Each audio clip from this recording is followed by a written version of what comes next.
Рахмат.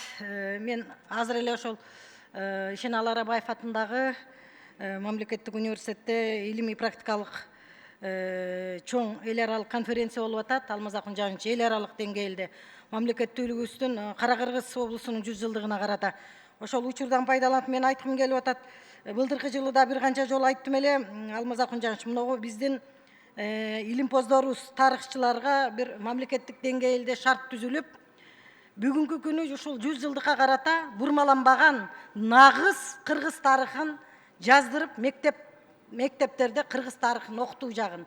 Бурмаланган тарыхты окутпай, бурмаланбаган нагыз кыргыз тарыхын жазууга бир шарт түзүп берүүнү айттым эле. Муну Билим берүү министрлигинин ансыз да жумушу чачтан көп.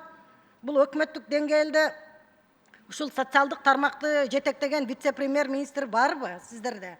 Ошол кишиге бир өкмөттүк деңгээлде жыйын өткөрүп, ушуну бир уюштуруу жагын колго алса, муну байма-бай айтып атабыз, муну айтуудан тажабайбыз. Ушуну колго алсаңыздар. Андан кийин мен ушул эми билим берүү тармагы болгондон кийин мунугу региондордо Ош облусундагы Ниязалы атындагы Ош облусунун музыкалык окуу жайынын имараты бир канча жыл, 5 жыл болду күйүп кетип. Ал жерде ошол бул эми түштүк жергесинде жападан жалгыз музыкалык профессионалдык билим берүүчү окуу жай болгондон кийин ошол имараты жок. Бүгүнкү күнү алар өздөрүнүн ошол жатаканасында окуйт да. Мына 2 жылдан бери ушул маселени көтөрүп келемин. Жыл сайын кыйкырганда 5 миллион, 10 миллион сомдон бөлүнөт.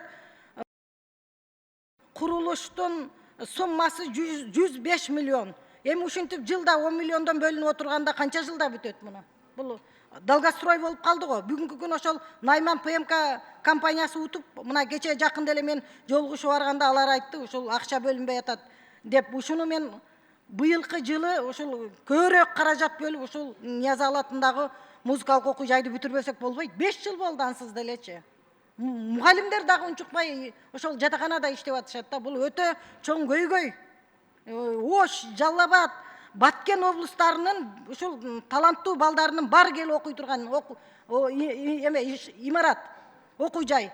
Буга көңүл бурушуңуздар керек да. Мен ошону айтайын деп азыр шашып келгеним да ошо болуп калды. Андан кийин мен убактым өтө тар болуп калды, жетишер бекем. Лейлек районундагы ошол ДЭП 13 бизде ишканасы бар, жол курган. Ошолорго жаңы техникалар барбай аткандыгы мына зээнди кейтип атат да. Облуска техника келди дегенде деле Лейлекке бөлүнбөйт. Мына ошол жерден иштеген биздин жумушчулар кайрылып атат. Мен кайра жазылайынчы.